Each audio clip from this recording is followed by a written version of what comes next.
and you're on the lifeboat. Hey, Alan, good to see you. Boy, we got the crew.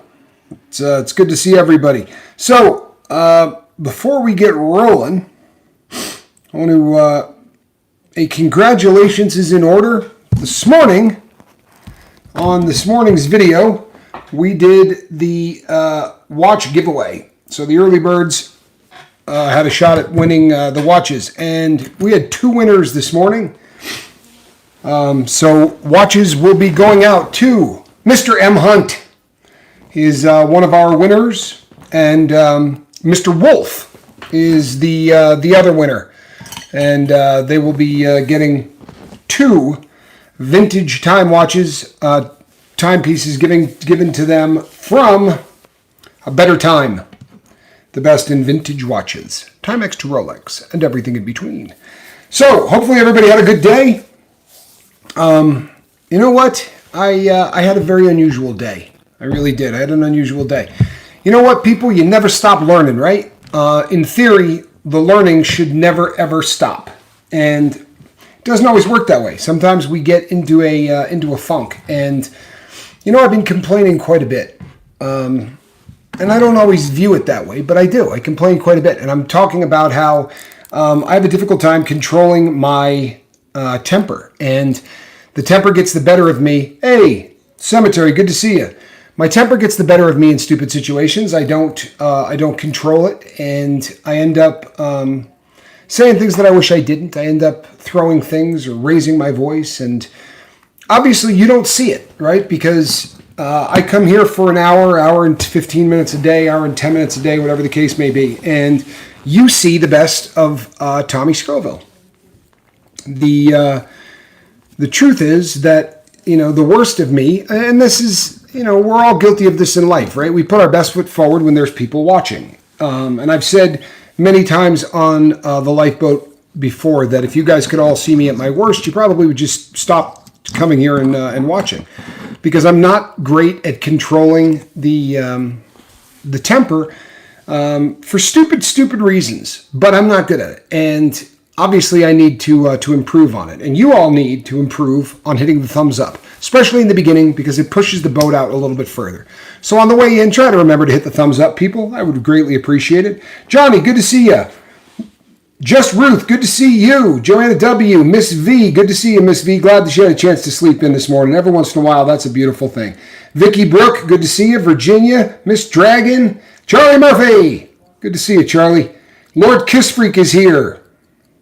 And Leisure, number 7. Glad that you're here, Leisure Beast. Let me see, am I missing anybody? I think, hey, there's Pagan. Good to see you, Pagan. Joanna W. We got the usual suspects are all here. So, DJ Daddy-O.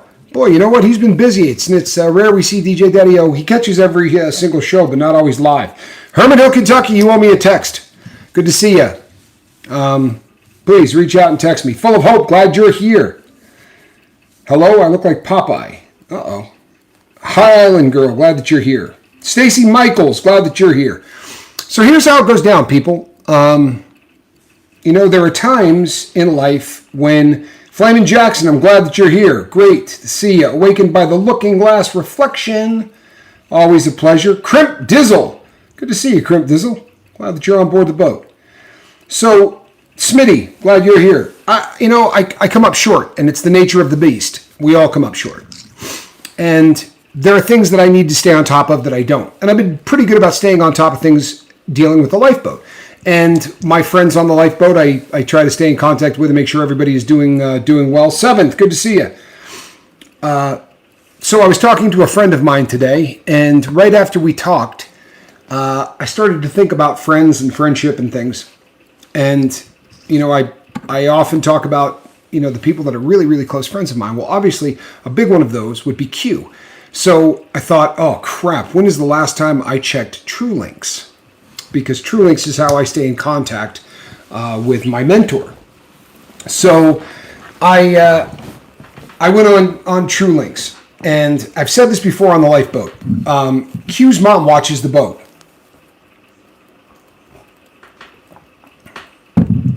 All those ridiculously long. All right, I'll go with Mish. Mish works for me. Sounds good, Mish. It's a process, right? TrueLinks is a terrible system. The one that Conkydon, good to see you.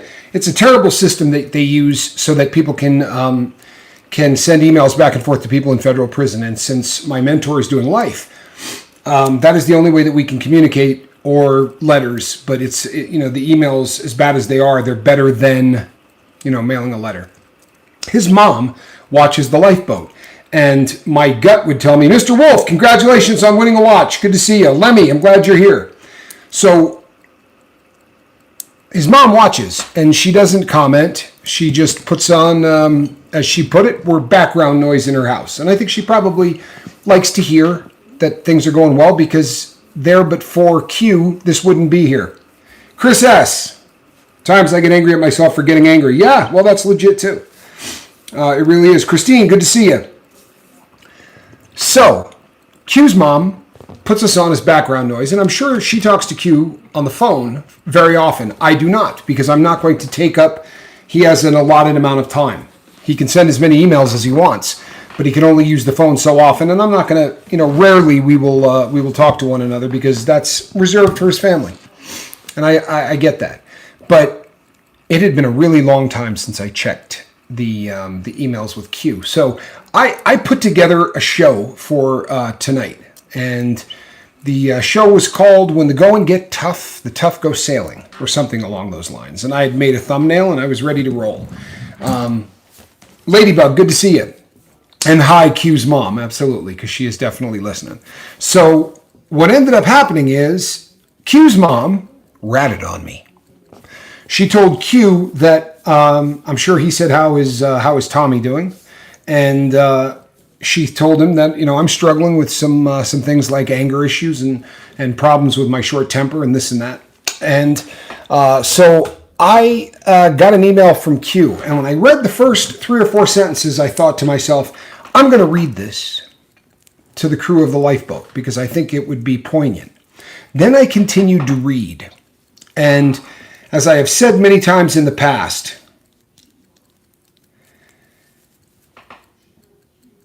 he's not a guy that curses.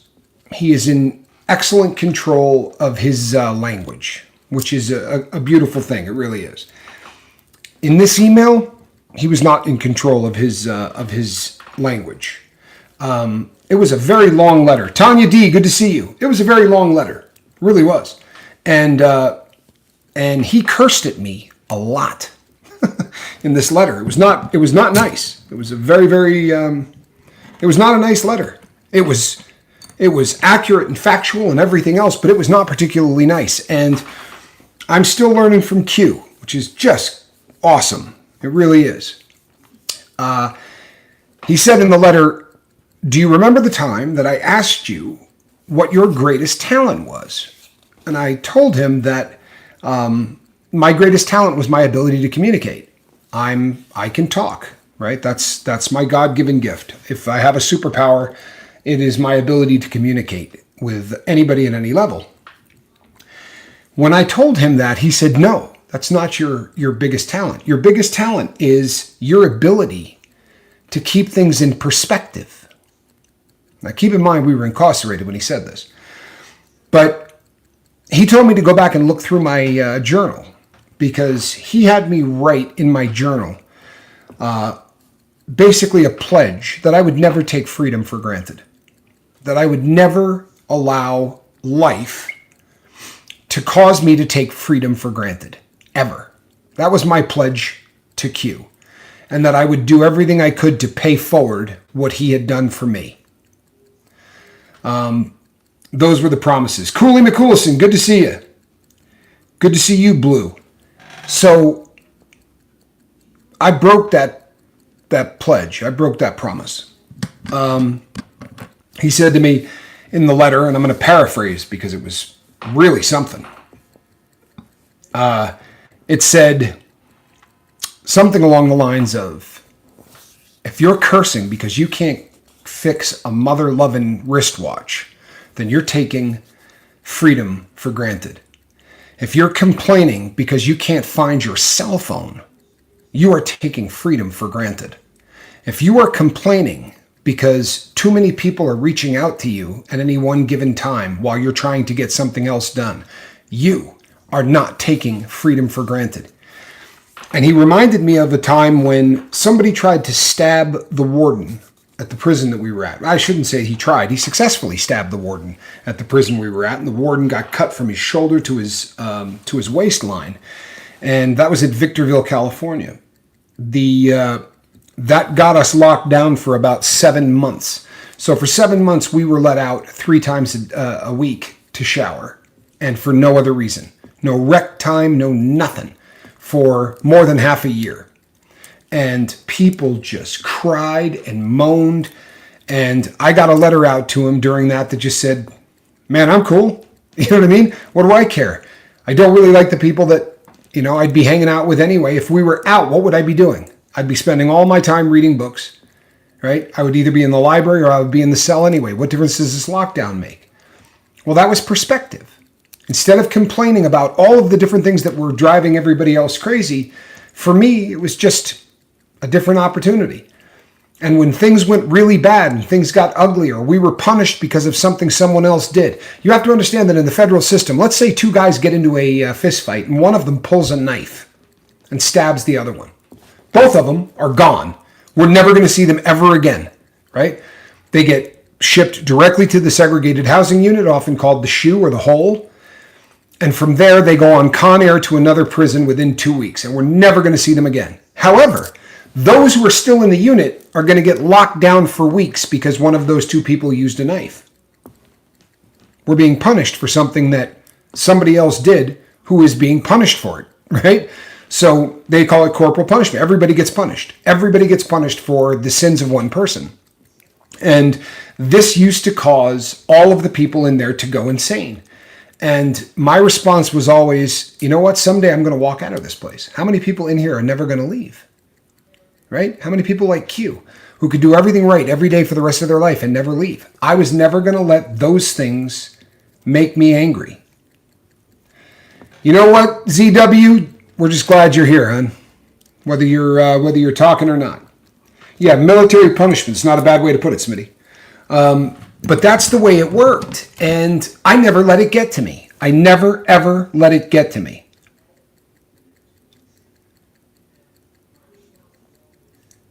However, I left that place and I entered the real world. Monk, good to see you.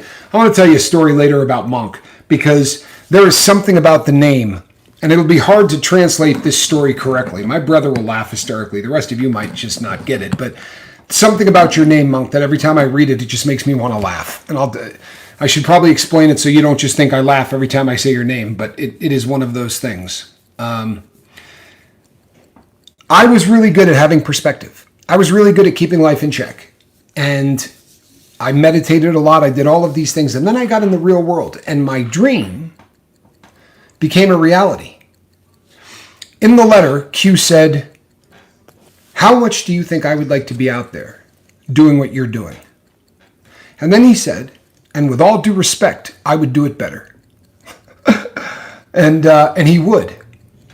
Make no mistake. If this boat was run by Q, I wouldn't be sitting in this chair. I would just be in the peanut gallery with everyone else because he would be better at this than I am, truthfully.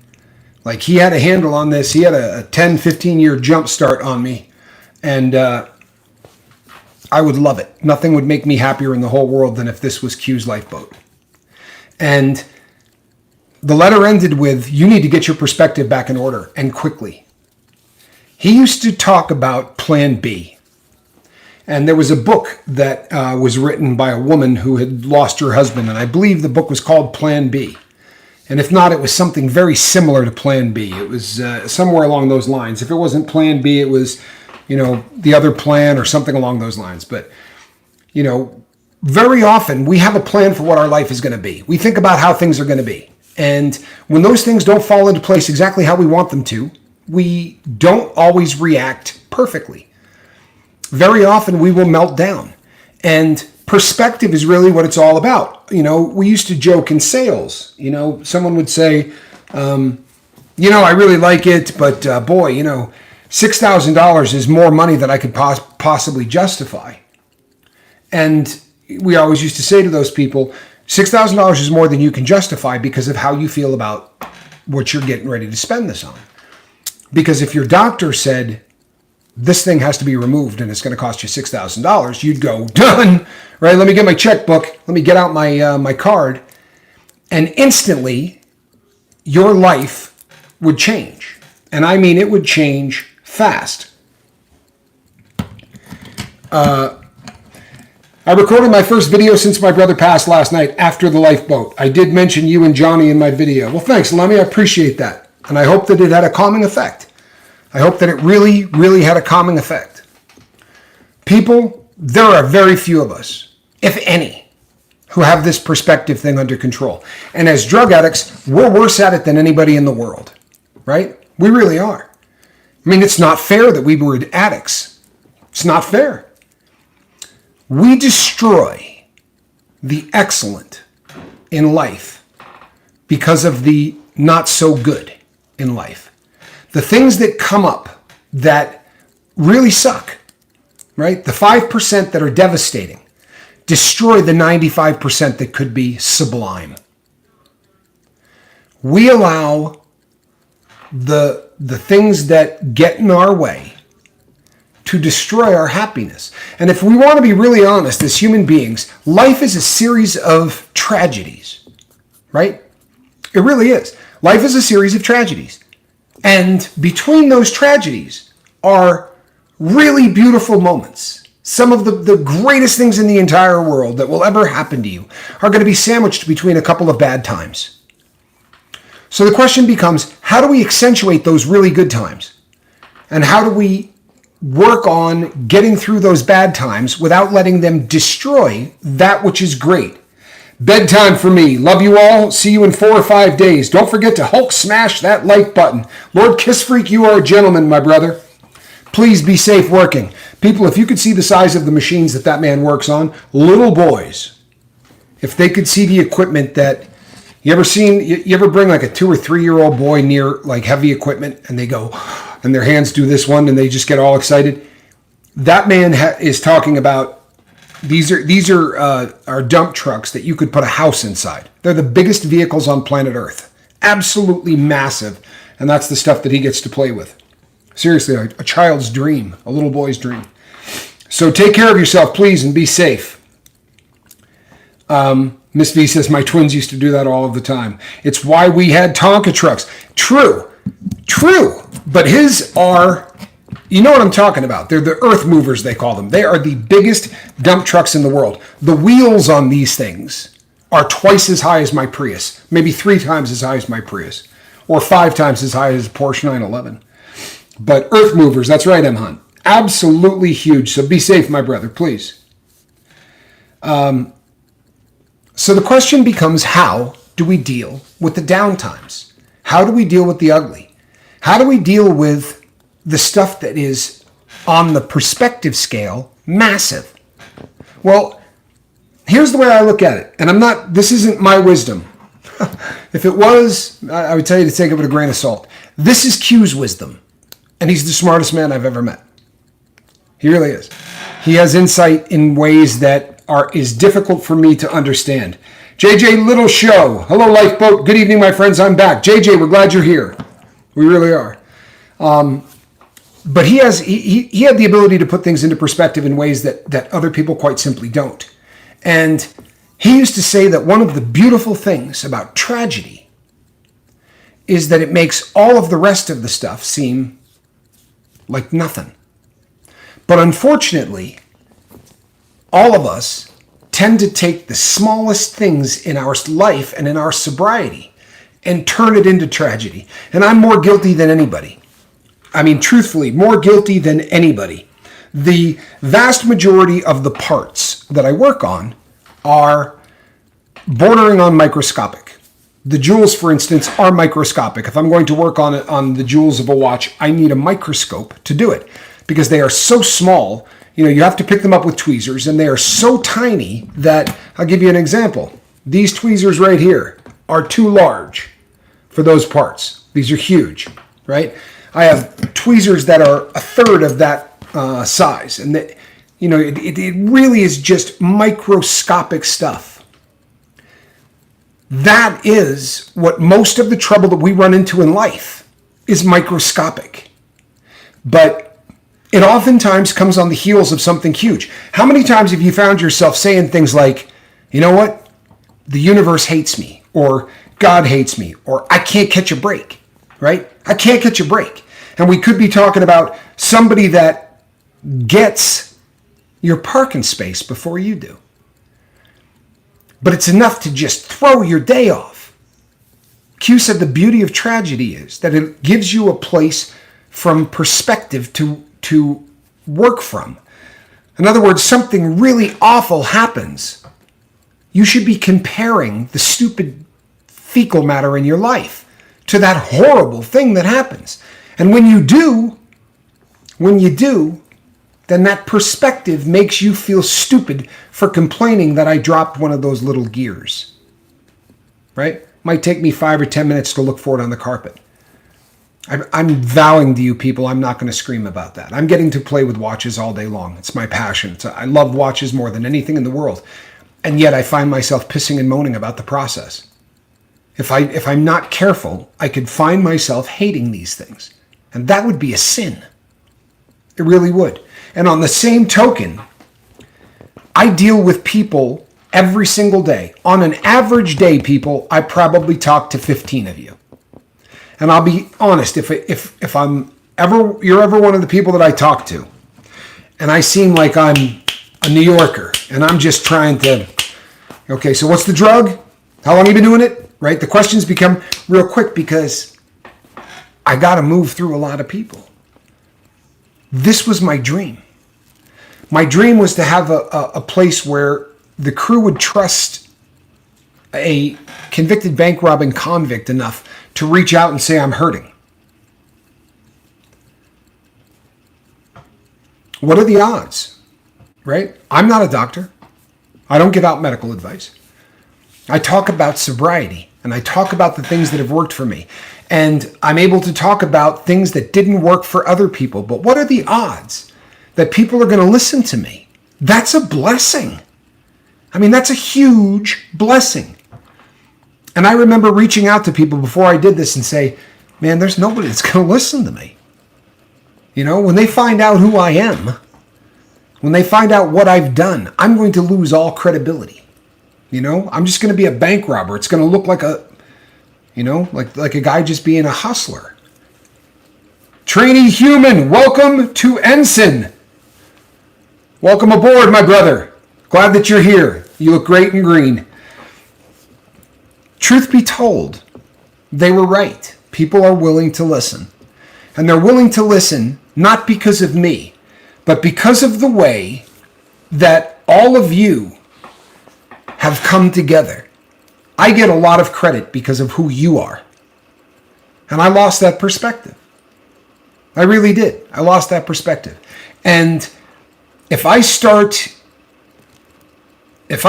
allowing the things that I love most in life, right, to be something that drags me down, then I'm not taking freedom and treasuring it. I'm taking it for granted.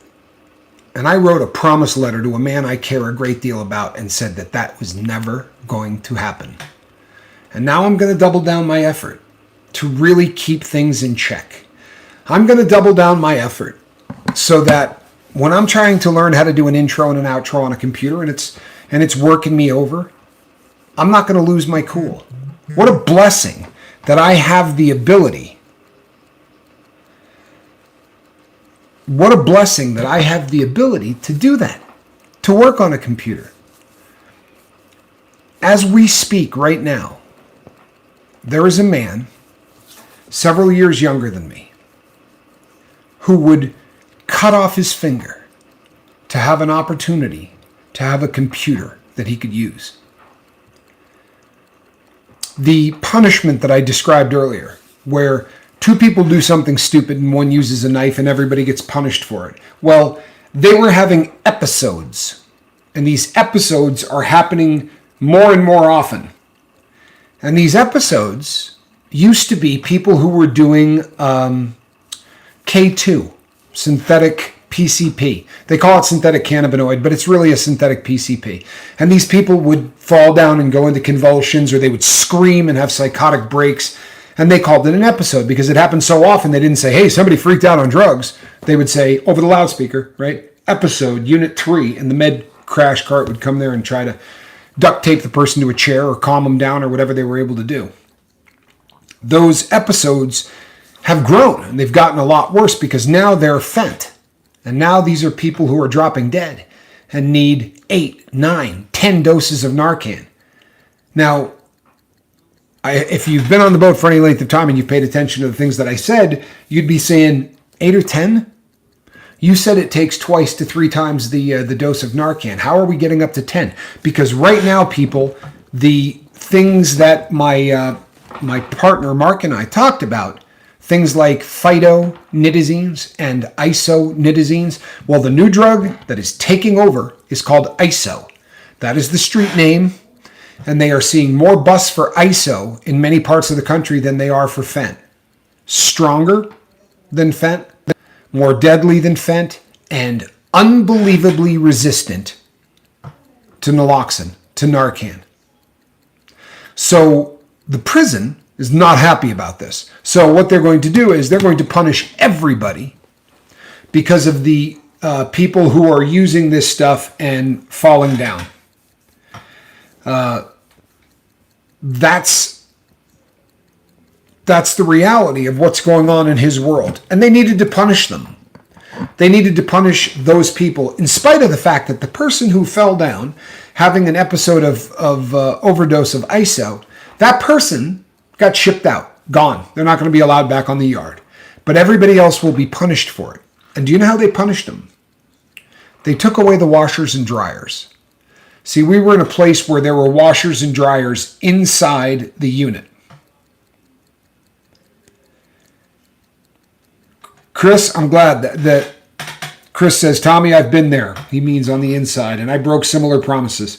But I'm still committed to doing the best I can. Thanks for a reminder. It helps me. You know, I needed that reminder too, in a really big way, because I made a promise to somebody that I love, who changed my life, and I haven't been living up to it. But that's going to stop. I promise you it is. That's going to stop. His mom is going to see a different Tommy. For real. They took away the washer and dryer. That doesn't mean you can't get your clothes cleaned. What it means is you now have to send them off to laundry. Trouble is, the guys in laundry will go through your laundry, and if you have something really cool, they'll steal it. And the units are big enough, the prisons are big enough where they can peel you for a pair of sweats, a sweatshirt, you know, hide it for 4 or 5 months or until they're on another yard or something like that. And then, you know, once this happens, you have to either make a decision to risk your clothing by sending it off or come up with a plan B. And Q has been down a very long time. He has clothing that they haven't sold in a decade, right? He's got 25, 27 years into the system already. So he's got all of these things that they stopped selling years ago. Like he's got Levi's, right? You don't see Levi's inside. They don't sell them, but he still has them. And they'd love to take those if they could. So he wrote, and he doesn't call me Tommy, but he usually calls me Rock or Rocco. And he wrote, Rocco, as I'm writing this, I'm waiting for my clothing to dry. I just finished washing them in the toilet. Now, I want you to know the toilet in a federal prison, because of how many things get done in that toilet, is immaculate, right? They wash it and clean it daily. It's made of steel. But a guy that I love, who should be sitting in front of this microphone, and this boat would be bigger and more people would be getting help. I am I'm a second tier version of him, right? What I'm trying to do here is a legacy for him as much as anything else, right? And he's washing his clothes in a toilet. And I'm pissing and moaning because I dropped a watch part. Or I'm pissing and moaning because I can't get somebody on the telephone. Or I'm yelling as that little thing is going around in circles like this, because it's taken 40 full seconds for something to download. And I'm losing my cool during that time. And I was a guy that nothing would fluster. When I was on the inside, I had perspective of the fact that someday I was going to have grass between my toes again. Someday I was going to be able to pet a cat. All of these things that I thought about for almost a decade, every day, man, I'm never going to take those things for granted again. Never. And I'm going to make you proud, right? Because the man who saved my life isn't getting out. But I promised him that I was going to make him proud, that I was never going to take freedom for granted, and that I was going to do everything within my power to live this life for both of us, so that his mission became my mission, and that we were going to try to help as many people as we possibly could. And I've come up short. But I'm going to double down my efforts to not allow stupid things to get me angry. The fact that I have, man, if you saw the thumbnail this morning, that's not a picture from a stock photo. Those are my watches, right? And if you saw a picture of I could not get all of them in the photo. My brother Johnny has perspective on this. In fact, I could only get about half of them in the photo.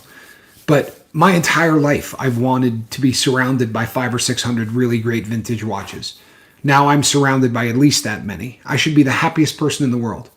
I wanted to try to help people get off of dope before the dope killed them. That's what I wanted to do. I wanted to leave an imprint.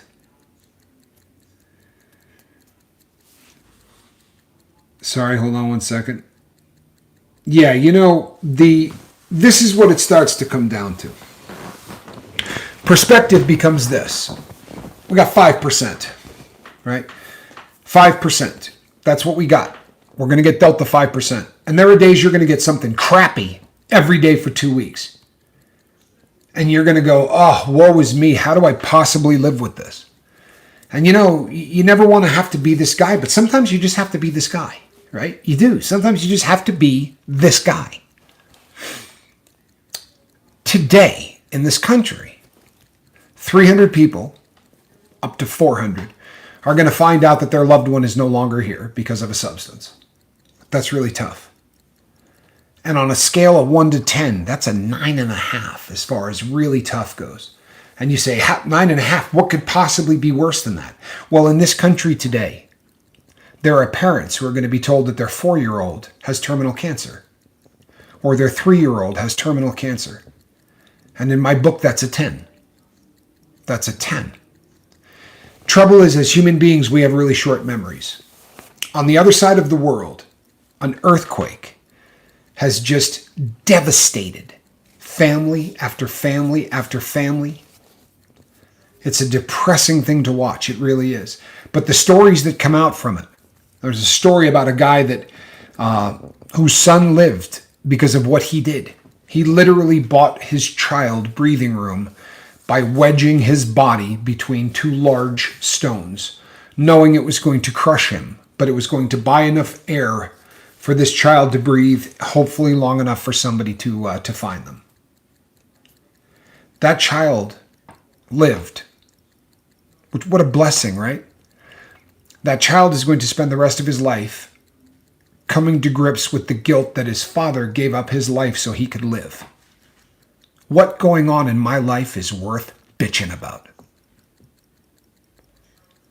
What in my life is worth complaining about? This is the world that we live in. There are places right now on this planet where when you send your kid to school, you send them with their blood type on a piece of paper attached to their shirt because they're getting bombed every day. And God forbid one of those bombs catches the kid. They want to be able to make sure that, that the child is safe. You also have to send them off with instructions that if you start coming home and the neighborhood is gone, bombed, blown up, then this is where you go. You have to teach your 5, 6, and 7-year-old where to go in case your house has been blown off of the planet. You go to such and such a place, you grab an adult, and you wait for mom and dad to get there. That's the reality of the world that we live in. Today, there will be a horde of people walking from South America to the U.S., many of them just looking for an opportunity. A lot of them are going to die trying to cross really brutal mountain ranges and ugly stretches of desert, and they're not going to have enough water to get there. Are these fun subject matters? They're not. They're not fun to talk about. But they're friggin' perspective, aren't they? I'm pissing and moaning because the big red button canceled the live feed, and I got to go and put up another one. And you know what? I probably lost about 5 views, right? 5 people who aren't going to be able to find the second video. Woe is me. Woe is me. You know how often I'll let that screw up the rest of my day? Honestly. Do you know how often that right there, the rest of my night is shot? I don't want to answer the comments. I'm so pissed off that they couldn't get this. The big red button is screwing me at every single turn. I mentioned the beast from the east. No one is going to see this video. I use the P word, talking about people who like to do bad things to children. They're going to bury my video. Who cares? Who cares? The people who saw it heard the truth.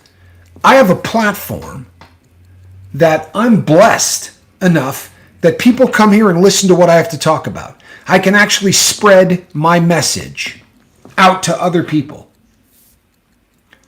Right? There's a responsibility that comes along with that. And how have I been treating that responsibility? How have I been treating it? Well, I've been treating it by saying, I'm going to BS everybody for an hour. If I'm having a really bad time and I'm screaming, and right before we went live, I yelled, "Stupid watch!" with veins coming out of my neck. I'm not going to let you see that. That's how I'm going to deal with it. So when the camera comes on, I'm going to give you a big smile and I'm going to go, "Hey, everybody, how's everyone doing?" I'm not doing that anymore. Right? Not because I'm a saint, people, because I'm not. I'm a sinner. But I made a promise to a guy that doesn't get a chance to do what I'm doing. And he'd be so much better at it than me. He said in his email to me that this is the closest that he's ever going to get to his dream. That me sitting here and doing this is the closest he's ever going to get to his dream. He said, you know, if you've ever been incarcerated, you come up with dreams, and they're pipe dreams. You come up with dreams that maybe society changes, and people who are doing life, maybe they look at every single life person doing life and they reevaluate. And if somebody's not done anything wrong the entire time, maybe they can commute the sentence to 25 to life or 35 to life, so that he has an opportunity to get out when he's 70 and at least feel freedom one more time. These are the pipe dreams that people have. Or they dream that maybe there's a war, right? And in the war, the wall gets knocked down. Or the military needs people so much that they're willing to take all of the convicts and say, we're going to turn them into soldiers. This is what people doing life in prison dream about. I know this because I've talked to him a lot about it. The last time that I spoke to him, what was not a shocker when we left one another, because I had put in for a move. So we knew it was coming. Even after my paperwork had been put through and I had given them all of my clothing and everything else, we knew I was getting shipped. And I spent every single moment that I was awake. Every moment that I was awake, I spent with Q. Sponging up as much off of him as I could, because the guy was just, honestly, it was like talking to Buddha or Nostradamus or whatever. It was wisdom after wisdom after wisdom, and nothing flustered him. And he was the guy I wanted to be. So I spent as much time with him as I could. And when we were getting ready to leave, I said to him, they may change the laws.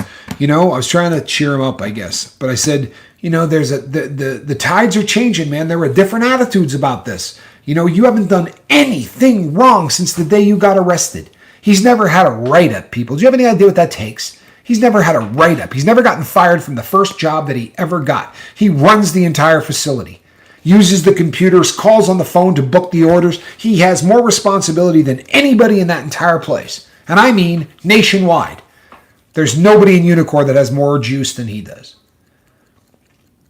And he's done it all right. And I said to him, you never know, brother. Maybe someday they're going to give you the opportunity, to get out or whatever. And he said to me, when I have my pipe dreams about getting out, And he knows they're pipe dreams. He does. But those pipe dreams keep you alive. They keep you sane. When you're facing that much time and that much suffering, you know? I mean, he has a great attitude, but make no mistake, when it gets dark and you're laying in bed, that's suffering. But he said, you know what my pipe dream is? I said, what is it?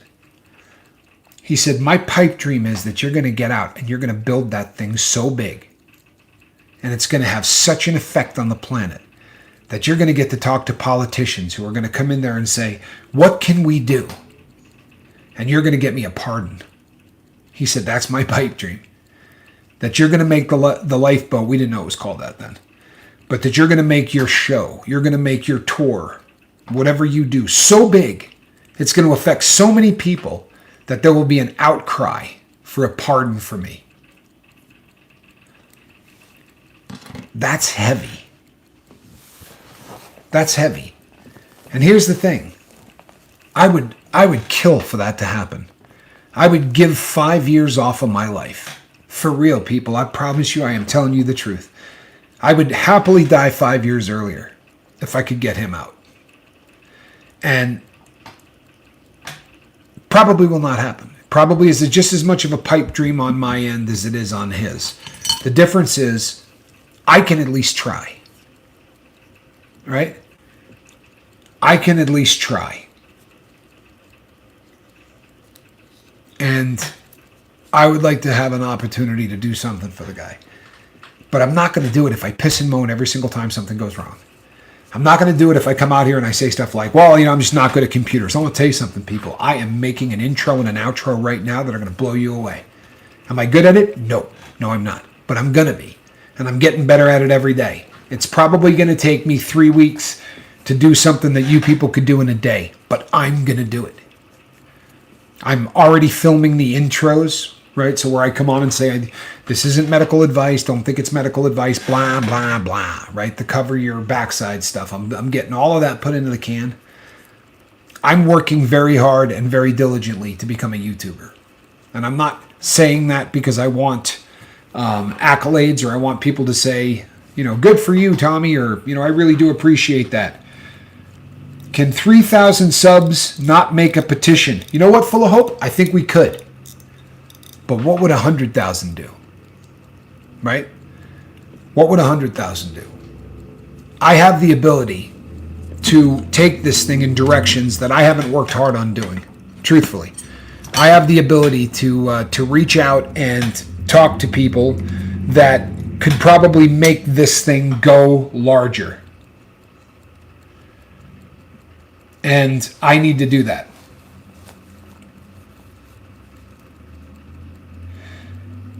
That's what I think about Christina, though. I used to tell her that she was going to save so many people with her story. Last time we talked, even her story will save people. It just won't be like we thought. You know what? That is an attitude of taking 5% and being a rock star with the 95%. If you don't know what she's talking about, people, she's talking about the loss of her daughter. And to be able to say what she just said, that's what I'm talking about. That's what I'm talking about. To look at a tragedy and say, something fantastic can come out of this, right? The Matt Walshes of the world, right? The people who lost their child and said, I'm going to change this planet. I'm not taking this crap. It's going to change, and it's going to change because of me. We need a lot more of that. Perspective needs to be the battle cry of the boat. It really does. And you know what, people? If you're calling to complain to me about something, I'm not telling you that bums me out. That's not the purpose of this. I'm talking about me. I am. I'm talking about me.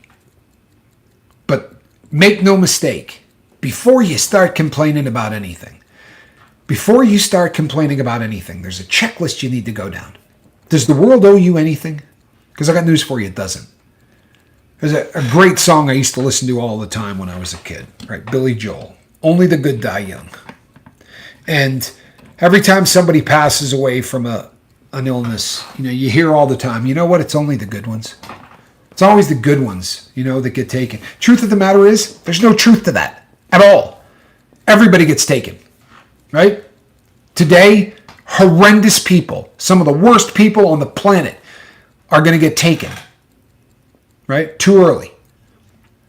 We all, as a very young age, we talked about this on one of my other shows. From a very young age, we get this concept of fair. That's not fair. She got 2, I got 1. That's not fair.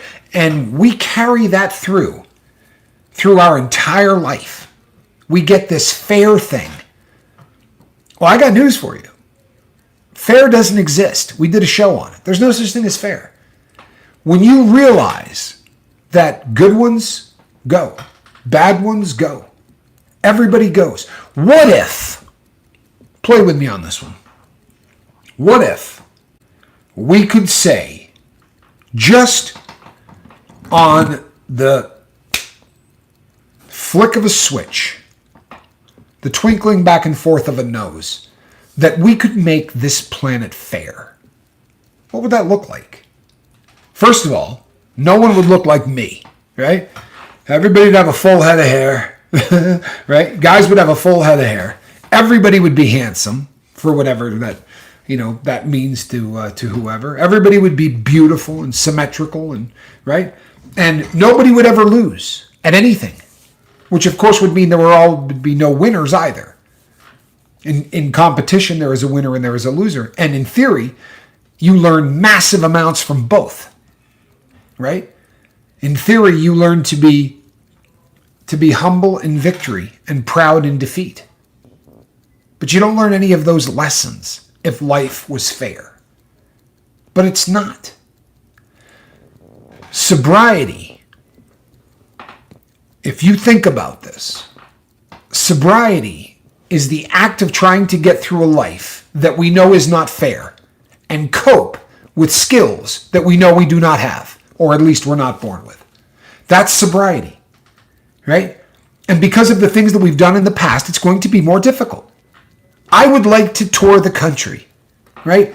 I think I told the story. I went down and I looked at a great, like a Winnebago kind of a thing, and it was a really good price on it, and I thought I could set up a little studio inside it, and I can go and hit towns and visit all of the people I can visit all of the people in all of the different places around the country.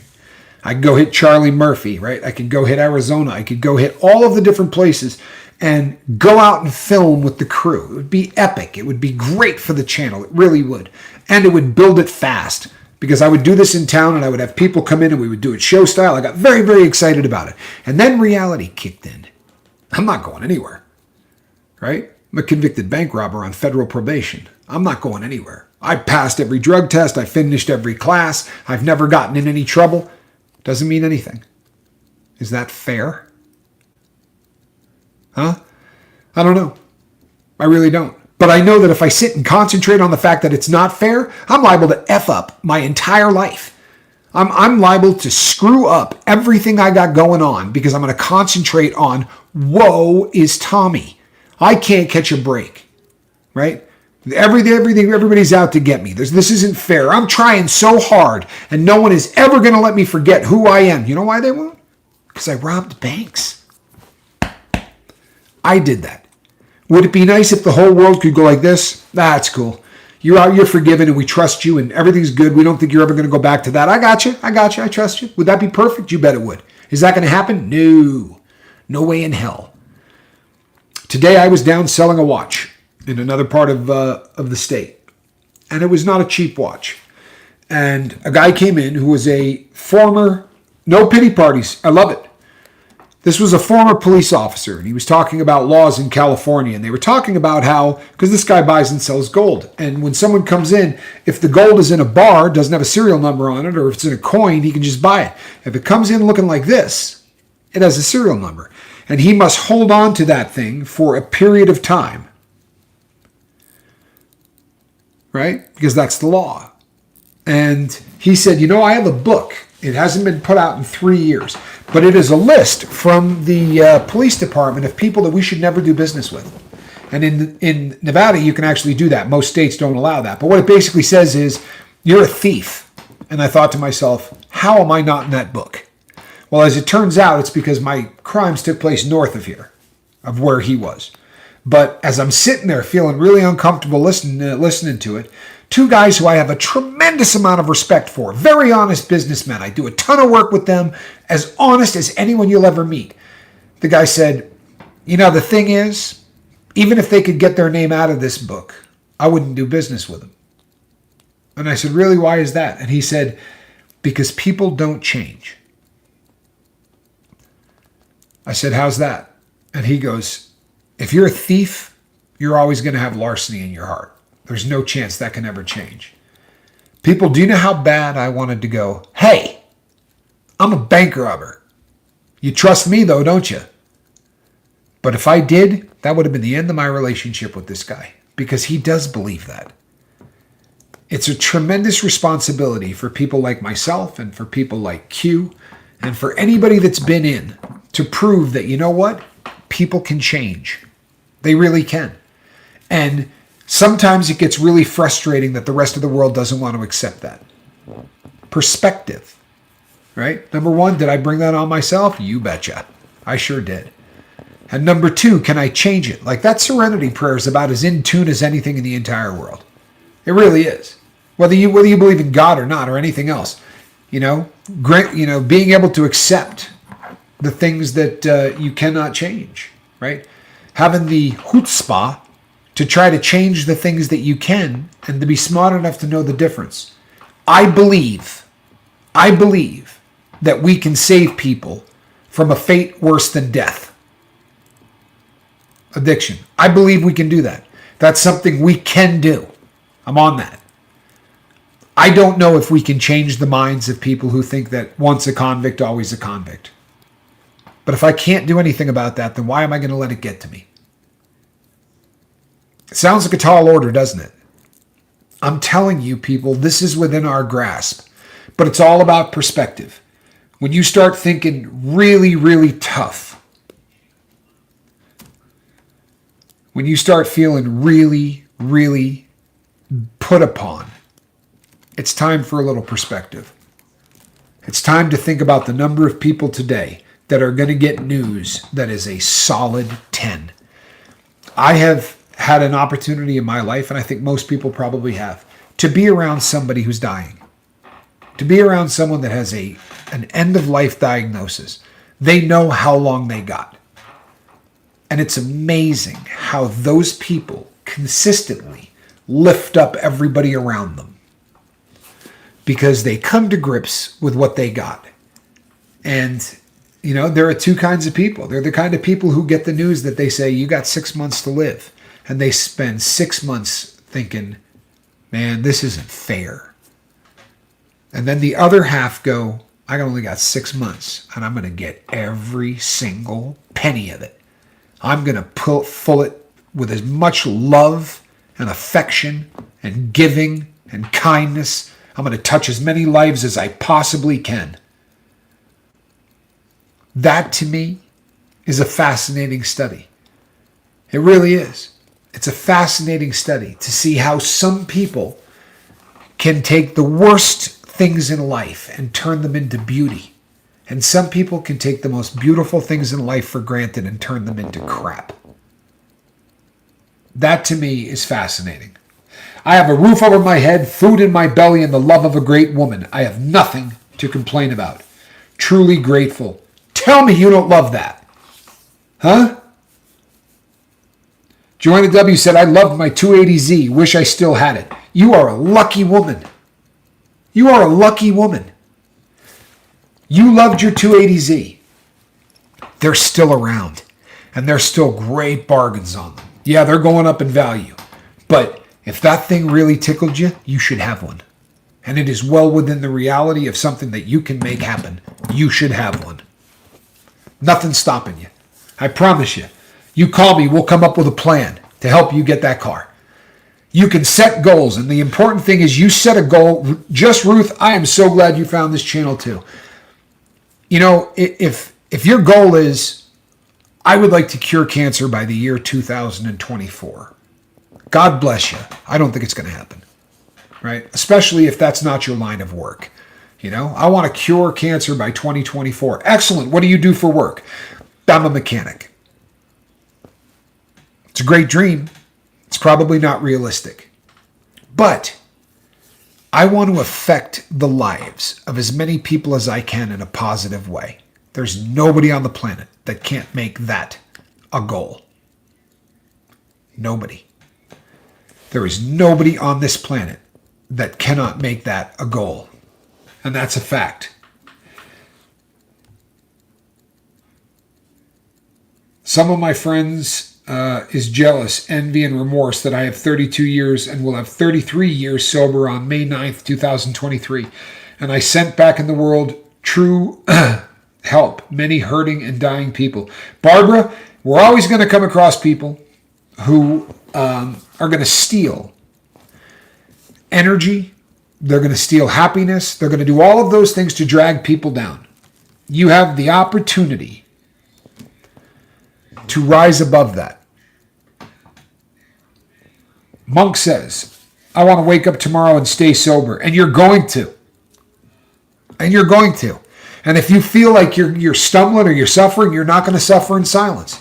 You're going to reach out, because when the tough get going, the going goes sailing. That's when you reach out to the people on the boat and you watch what they will do. Absolutely amazing what they will do. The Noise Opera says, I am speechless. Speechless is not such a bad thing, Opera. It really isn't. Now, before we end, I'm going to tell you why Monk as a name makes me laugh. And this is, I don't know how this will translate into a story. Even being a good storyteller, I am not exactly sure how I can make this work, but I'm going to just tell the story. So many, many years ago, my brother and I had a charter boat business in Texas. And we would do just huge amounts of partying, far more than we should. And oftentimes that meant that I was going to work and I had no right being there. I was loopy. This was, you could still buy ecstasy legal, and everybody was doing it. And you could buy it at the bar, and it was just a very, very abusive time. And very often you would spend, 4 or 5 days wide awake, just destroying your mind, so that when that hangover, so to speak, when that started to leave your body, you were very much a sponge. You couldn't put 4 sentences together, and you were just sort of, huh? So we were going out to lunch, and my brother Johnny said to me, you need to run back in, and I don't remember what I was supposed to do, grab keys, do whatever. But I got to the desk, and when I did, the phone was ringing. And so as I'm coming through the door of the office, the phone's ringing and ringing and ringing, and I could hear it as I was putting the keys in. I don't know how long it's been ringing, but could be business. So I picked the phone up, and I talked to the person. And took me a minute. When I got back out to the car, Johnny said, hey, what took so long? I said, I took a phone call. Well, we went and had lunch, had a few beers, and then came back to the office. And you know how sometimes when you pick up a phone and you start talking, the answer machine's actually recording. Well, I didn't realize that was happening. So my conversation was recorded with this person. And the name of the business was Seawall Charter Boats. So the person rang, and I picked up the phone and I said, Seawall Charter Boats. And the person said, yeah, I'm interested in renting a 30 to 36 foot sailboat. To which I replied, I'm a monk. And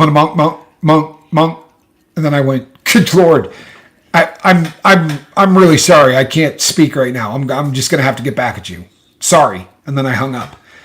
Not knowing this was recorded, right? So my brother came in and he hit the button. Suffice to say that got played, I don't know, maybe 400 or 500 times a day for weeks on end. In fact, even when the business was out of business, no matter what we did, we would always take that little tape. Instantly that day, Johnny was like, this is never getting recorded over. He took it out. He's like, we got to go buy a new tape. This was in the day of tapes. But when I tell you that that's a quote, I heard it 1,000 times. What I said was, I'm a monk. I'm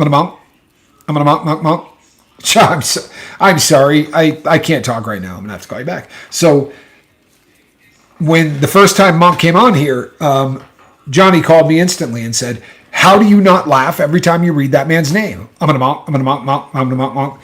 It it's been a private joke in the family for a really long time. And anytime you see MONK, it was just we would start laughing. And so if you ever see me giggle, it has nothing to do with you or anything else. It's just that monk thing really brings me back to a time where I babbled like a complete idiot, and there's no other way to put it. I just babbled like a complete idiot. So, Monk's better half is trying to get a membership. She has an iPhone. Some of you understand what Lady Crispin had said about how to take care of that.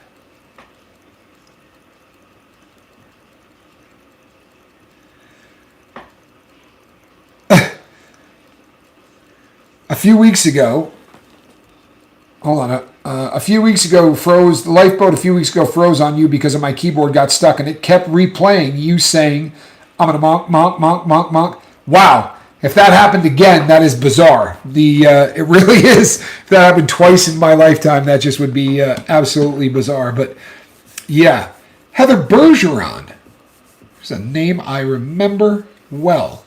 Heather Bergeron, good to see you. Glad that you're here. So, people, perspective, huh? Let's get a good dose of it. If something seems like it's more than you can handle, it's not. Plain and simple, it's not. But we have learned through our addictive process that we make absolute mountains out of molehills. And I'm worse than anybody. That's an absolute fact. I am worse than anybody. So people, if any of you know how Monk's better half can sign up using an Apple, I do not know how. I will figure it out today because I haven't been able to talk to Lady Crispin. She has figured out the process of how you can sign up from an Apple phone. So let's try to get that to her. If you don't see her here, just look through the comments and you will see... excuse me, you will see her, and you should be able to reach out and explain that to her. This is, it is possible. It's something that has been done. We have people that are doing it. So I do know that it is a possibility, okay? We ran a little long, but I had to do the monk story for my brother, if no one else. All right, peeps, I am going to be back tomorrow night. Same squirrel time, same squirrel channel. And we will be doing the same squirrel thing. I also will be here in the morning. People, start looking at the thumbnails. It's like trying to find Waldo. You're not going to find it in the emblem where it says Captain Tommy and crew. That's always been there. Somewhere else, right? And the more you know where those are, the more you're going to win contests down the road. Because I do it in every single video, and that will always be what the contest is. You know, where is Tommy on such and such a video, right? So that's going to be it. Get used to it, and it's fun. I think you'll have a good time doing it. That's it. I'm going to call it a night, people. I am Captain Tommy Scoville, and this, of course, is a cat in a basket. Right? Good night, everybody. We love you. That's a cat on a throne. I love this boat.